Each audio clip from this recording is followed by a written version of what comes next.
Pemirsa, tidak hanya jalan, fasilitas publik berupa trotoar untuk pejalan kaki di sepanjang jalan Desa Tibu Beneng menuju Canggu, Kuta Utara, Badung mengalami kerusakan yang parah. Kerusakan yang sudah lama tidak tertangani tersebut telah masuk kategori membahayakan. Kondisi trotoar di jalur jalan Desa Tibu Beneng menuju Desa Canggu yang padat kendaraan ini sangat memprihatinkan. Banyak ditemukan trotoar dalam kondisi berlubang, bahkan hancur, sehingga tidak layak lagi dilintasi pejalan kaki. Kondisi trotoar jalan yang rusak telah lama tidak ditangani. Akibat trotoar yang rusak parah, saat musim hujan, air hujan meluber dan tergenang ke badan jalan. Genangan air hujan turut memperparah kerusakan jalan yang merupakan jalur menuju objek pariwisata.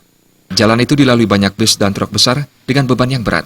Kondisi kerusakan jalan dan trotoar membuat para pengendara harus ekstra hati-hati saat melewati jalan Tibu Beneng Canggu ini agar tidak terjadi kecelakaan lalu lintas.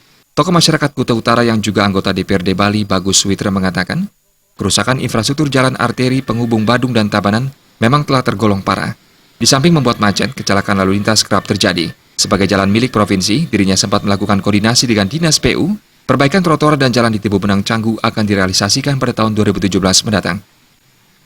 Untuk jalan dan pipanisa trotoar nike gitu.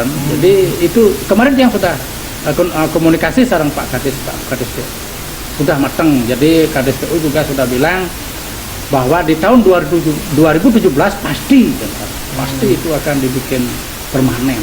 Jadi sekarang kita ya minta kepada masyarakat lah. Pertama di sana kan berhati-hati supaya jangan sampai ada kecelakaan. Perbaikan jalan Tibu Beneng Canggu menjadi prioritas untuk diperbaiki agar memberikan keamanan dan kenyamanan bagi pengendara. Terlebih lagi, jalan alternatif tersebut merupakan jalan akses bagi lalu lalang kendaraan pariwisata yang ingin menuju ke objek wisata Kuta ataupun Tanah Lot Tabanan.